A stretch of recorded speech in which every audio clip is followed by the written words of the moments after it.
Hey guys, it's me Shane, here to give you another Digimon Adventure 2020 episode review and recap. Today's episode is episode 14, The Kings of the Insects Clash. As always, please remember to like, comment, subscribe, hit the notification bell, and share this video. We're going to go ahead and get right on into it. And remember, we always do these things out of 5. So, I got my little notes right here. And of course, today's encyclopedia was on Tentomon. One of the nice little touches that Koshiro had mentioned about Tentomon was that he speaks with a Kansai accent. For those of you who don't know a lot about Japanese culture, if you were to compare Kansai to American, it would be speaking in I guess in a southern accent, saying y'all and things like that. The Kansai region is technically southern for them, so that's kind of how you get the comparison, especially if they actually do a localization. A lot of localizations, if the character has Kansai, they're going to speak like they're from the South. Another thing to note is that instead of Tennomon and Kabuterimon saying Koshiro-san, they say Koshiro-han. So, the more you know. If you remember last time, Yamato and his group, they had some dealings with the Cannon Beemon, Safe and the Fun Beemon, and we go right back into, that group. Ikakumon is carrying Joe and Sora. Piyomon is excited that she can actually carry everybody, but Sora's like, why don't you just take a rest? And Joe spends most of his time trying to convince Yamato to get up. And he's just constantly talking, and Yamato saying nothing. Gabumon is just telling him, you know he's talking to you, right? He's like, oh, you're scouting ahead. And the girls didn't know what scouting was, and so we get cut off right as Joe's about to explain, thank goodness. And we get ourselves right back into Taichi and his group. And as usual, Koshiro's laptop, the little digital laptop, isn't working, and he's just constantly worried about it, and they're just making sure that they don't get lost. Taichi makes a point of saying, we don't want to get separated, we don't want to get lost, we won't be able to communicate with each other, so that's key. Let's just keep trying to make a way through the maze. And of course, Koshiro's smart. He's like, I do puzzles, I can do this, we can do this, it'll be fine. Um, midway through the journey, not midway through, but through their journey, they come across these little mirror rocks. These are kind of weird minerals that end up making it like a funhouse mirror, showing their reflections, but in funny ways. Mimi and Palmon were able to, find those, and of course, Koshiro couldn't scan it, so he's getting sad. And as they, are making their way to through after seeing these mirror rocks, they see Soundbirdmon fly ahead, and Ty's like, "Isn't that?" And they're instantly cut off because they are met with a Digimon that was actually the first champion Digimon that we saw in the original Kawagamon. And as always, told you I was going to show you guys. Look at that. Remember that guy? Remember Kawagamon? Kawagamon's pretty cool. So they come across Kawagamon. They're like, it's 3 of us, one of that, we can take care of that. All of a sudden, another one comes. And then another one comes. Now they're facing down 5 of these things. And the Kawagamon are kicking their butt. Kabuterimon, once they all digivolve, and when they digivolve, they don't go through the single digivolutions, like when, Togemon comes from Palmon sprouting up, or Agumon gets his nice, long, beautifully animated digivolution. They all, they get their representative colors of light surrounding them, and then they digivolve out of it. It looks really good. Oh, animation is really good. And thing to note is that the Kawagamon are proper giants in this. Like when they're fighting, and that's one of the things I really appreciate about this show in particular. While every Digimon, even of the same species, could vary in size, they are doing a great job of showing, like, hey, these guys are pretty big, so they have to get bigger, and it actually shows how big they are relative to the other Digimon. Especially if you remember the Metal Tyrannomon being huge compared to Metal Greymon. And they have these little pink electric attacks. Kabuterimon had the luxury of going one on one, and while they're getting surrounded, they're just getting trounced. They're holding Greymon's leg. They're just beating him up, beating Togemon up, and Kabuterimon makes a point of not Kabuterimon, but Koshiro. Once they're all together and they're kind of looking at the fact that they're above them, makes a point of saying they're not fighting us. They're fighting in patterns, and they're kind of fighting us like we're prey. Even though, little small note, not the Kabuterimon, but the first Kuwagamon did have that black mist coming from their mouth.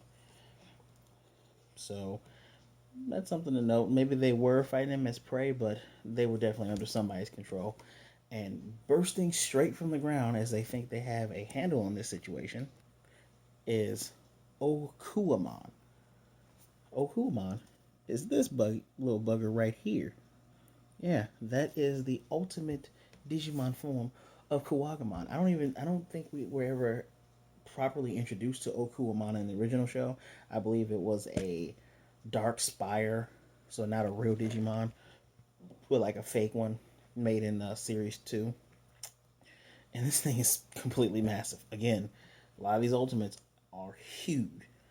And this thing is just properly kicking their butts. And it also has these pink shock attacks that I'm noticing that a lot of these Digimon that are either mind controlled or just wild don't really say the names of their attacks, which is it's fine. It kind of just gives the illusion that some of these things don't really speak like the other. And Ty and Ty does something that really impresses me. He says they have us around on every side. We should probably just run away. And if you know anything about Ty from the original series, Ty was never really a runaway kind of character. He's like a stand and fight, showing the courage and all that. But this one, he's saying, we definitely need to get out of here, which I completely, actually, really liked. Um, but unfortunately, while they're trying to make a run forward, they get hit with we get hit with an explosion scene because they're getting bombarded by these pink orb and pink shock attacks, and we soon find out that Koshiro and Kabuterimon are separated from the others. And we only get one scene of a Kawagamon attacking them while they're separated because they rejoin up to again beat up on Greymon and Togemon. And we get another. But the thing about this is while Kabuterimon and Koshiro are trying to make their way through, and the Koshiro this whole entire time is just lamenting the fact that he cannot look up anything. He can't scan anything. And remember, they're having difficulty using their devices in this Kangen from last episode, so they can't even catch up that way. And they don't want to go too high in the sky because they're going to get seen. Well, from around the corner, Okuamon is just it's in their face. And Kabuterimon's like, all right, fine, if I got to fight you, I'm going to fight you. Kabuterimon's doing his best, punching and kicking. Another very interesting thing to note is that Kabuterimon's Mega Blaster attack, or Electroshocker, if you remember from the English one, he can make those separately based on his hands. So remember, he has two sets of hands. The top ones and bottom ones can make separate orbs instead of just one giant one, which weren't doing anything to this massive Digimon. And of course, Okuamon grabs him with his little pincers, and is about to squeeze on him with his giant incisors, and Koshiro just goes, I can't do anything. There's nothing else I can do to help you. And it's really sad because now Kabuterimon is giving him the speech. He's saying, you have a ultimate weapon. The best and most ultimate weapon you have is your mind and it's your brain. Don't ever forget that. Snaps out of it, closes the laptop, and says, shoot the rocks right above you because he knows there's cracks. They get the avalanche on top of Okuamon. Kabuterimon picks them up, of course, with the laptop, and they fly off. And Koshiro has this epiphany saying, even machines have times when they don't feel good like people, right? And when it comes to those times, we have to, start relying on our own abilities. He even makes a point saying, I felt so desperate to help everybody. I thought the only way I could help is just relying on this machine. And with that realization, realizing how smart he is and how much he can do, he comes up with a plan on how they can find everybody. But he also comes up with another plan of knowing where the dead ends are. And this makes Kabuterimon Super Evolve, Super Shinka, Cho Shinka.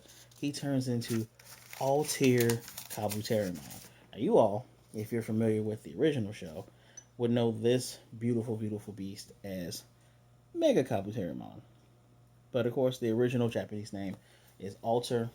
A little quick fun fact for you: Alter is actually a how do you say this? It's a restructuring of the word Atla, which is short for what they call the Atlas beetle, and Kabuteri is Kabuteri moshi, which is just rhinoceros beetle, and Kuwagamon, another fun fact, is uh, it's a alliteration for Kuwaga moshi, which is a what is it?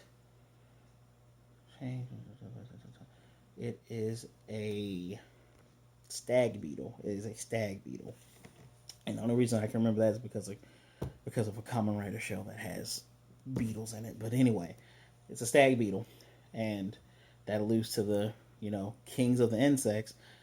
They in another illusion is with the original Digivice pets. Kawagamon was one of the first ones that you could get, and so was Kabuterimon. They are essentially kings, and they represent a lot of the insectoid Digimon. So very very happy that these two classic Digimon get to clash. So back to our show. Alter Kabuterimon, the red one. There's also a blue version. Apparently, the red one is stronger. The limbs can grapple better and it can fly faster. If you notice, he doesn't use wings. He has jet propulsion near his little backside. And they're making their way to go help out Taichi and Mimi and Togemon and Greymon. And before I forget, I love the fact that Kabuterimon's purple. Purple's one of my favorite colors, so his evolution was purple. And they're making their way towards. Oh no, did I forget something? They're making their way towards the guys, and right as Togemon's being crushed down, here comes Ultra Kabuterimon, equally as massive as Okuwamon, slamming down on his Kawagamon, making him break into mini pixels. And again, Kabuteri is also a kind of a wordplay. That's what I'm looking for, wordplay on Kabuki. So he introduces himself like a Kabuki theater actor, and very very Japanese of him. And they caught up. They're ready to fight these guys. Alter Kabuterimon is just slamming him with his horn, helping Greymon, even knocking one out as he tries to. Foolishly, this Kawagamon thinks they can go against this Digimon that is easily twice his size, and straight from the ground again, we get Okuwamon. So now we're going to have these two ultimates fight, and while the Kawagamon are trying to even the odds, Greymon and Togemon say, "Nah, we're going to take care of you." Now it's 2-on-4, and as Koshiro and Alter are going up in the sky with Okuwamon, he tells them, "Go to the Mirror Rocks. Excuse me, go towards the Mirror Rocks. Make sure you confuse them with those Mirror Rocks. They won't be able to coordinate." So they follow him. They trick them. A little funny note is that Togemon literally says "come on" in English. I always find it funny when Japanese characters speak in some English, but that's just me. They tell him to come on. They lead him down the chasm, and Mimi does the whole. If you ever seen the first Jurassic Park, oh no, the Kawagamon slams into these mirror rocks, and Togemon does a pretty impressive version of her prickly, prickly, bang, bang little needle shoot. Comes straight down, just straight down, spinning like this, lands on top of it and destroys it. Now that they're confused and they don't know, who's the real, who's the real opponent, who isn't there. All the final three are all back to back. Now we get Metal Greymon in his amazing Digivolution. We get that little flash of uh, we get a little flash when he's getting the chomp. The chomp is Machine Dramon. If you know anything about Machine Dramon, it's pretty. It was pretty widely known as a Dark Digimon, but we'll get into that whenever we see Machine Dramon, which I really hope we do. I'm going to guess that that's going to be Tai Chi's negative evolution, but I digress. We get that flash. He turns into Metal Greymon. Metal Greymon does the Giga Storm and just instantly obliterates these three Digimon as they foolishly head towards him. I don't know. I don't understand why why a lot of these Digimon they see the sheer size and power of these guys and still try it. But yeah, now we're gonna go back to Koshiro and Ultra Kabuterimon. They're clashing. You know, the giant horn of the rhinoceros beetle and the jaws of the stag beetle. And you know, Ultra's like, "Hey, what's the plan? You're stronger than him. Beat him down." I've never seen this in Digimon before. Ultra Kabuterimon, with all of his limbs, punches and kicks and slams this Okuamon straight down. Punches him straight down and diagonal. Completely, sending this thing up. Not even up, it's into the side of the canyon and is coming up. He begins to use his move, Hornbuster. The horn is already huge. It starts to glow, gets another huge jutting point. And if you're a fan of Pokemon, if you remember, what's it called, the Hercules beetle from that's giving me a lot of vibes from this. And the horn's just coming out, and animation just for some reason shifts, completely shifts, and it looks really good. We get this weird shot of Koshiro being silent as he's saying Hornbuster, goes through the mountain, hits Okuamon, sending him rocketing with the energy version of the horn, and they just jet past him, and we get a very Gurren Lagann style explosion behind them as they're just going off and they're celebrating like, yeah, we beat you. So Altair Kabuterimon, Hornbuster does the job. As the guys are regrouping, their Digimon de-digivolve back to the rookie forms. You know, everyone congratulates them on getting their ultimate form and winning the battle. And then suddenly, Koshiro's laptop just happens to start working, and he says, "Huh, it's even faster now." I have a feeling that laptop is tied with, his willpower and things like that. But that's just my theory. And Mimi she says, "That's my servant," going all the way back to when she was Queen Mimi, which is just whatever. We go back to the meadow where now Joe is asleep on top of Ikakumon. And now Yamato's like, all right, now I'm going to get on top of it. That's the end of our episode, and we get a nice little flash of now Joe's turn with Ikakumon turning into Zudamon. We get a little flash of Mammothmon. I'm kind of, I feel like that episode's going to be story and element, and not elements, but character development heavy as well. So, what did I think of this? This had what I was looking for. Animation, the animation stayed consistent, but then when it was time for those great action scenes, like the fighting between the Digimon and the Kawagamon, the Okuamon one-on-one battle, the amazing Kamen Rider style finisher from Alter Kabuterimon, giving me a little illusion of Gurren Lagann, amazing and fantastic. The uh, the development of the characters, especially seeing the growth of Taichi and seeing Koshiro just realizing I'm smart because of this, not because of a computer. Also amazing. I have to. I know this will seem weird, but I gotta give this one a 5. I definitely gotta give this one a 5. Maybe I'm slightly biased because I love Kabuterimon, love Mega Kabuterimon, Alter Kabuterimon, whatever you call them. I completely love this Digimon, but I really do love how it was a nice mix of character growth and development and just straight action. Like they're not stopping and they're still going towards the goal while having our main characters develop. Amazing. One of the better episodes, along with episode 13. Like these episodes are just getting better and better, and I really hope they don't stop what they're doing. So, tell me, what do you guys think of these episodes? Did you guys enjoy this one? Did you enjoy this big bug battle that we got? Let me know in the comments down below. So, like I said earlier, please like, comment, subscribe, hit the notification bell, share the video. I really do enjoy doing these Digimon recaps and reviews. They're really fun, and it's just a great series overall. So please, remember, be good, be blessed. wear your mask. Black Lives Matter. And I will definitely talk to you next time.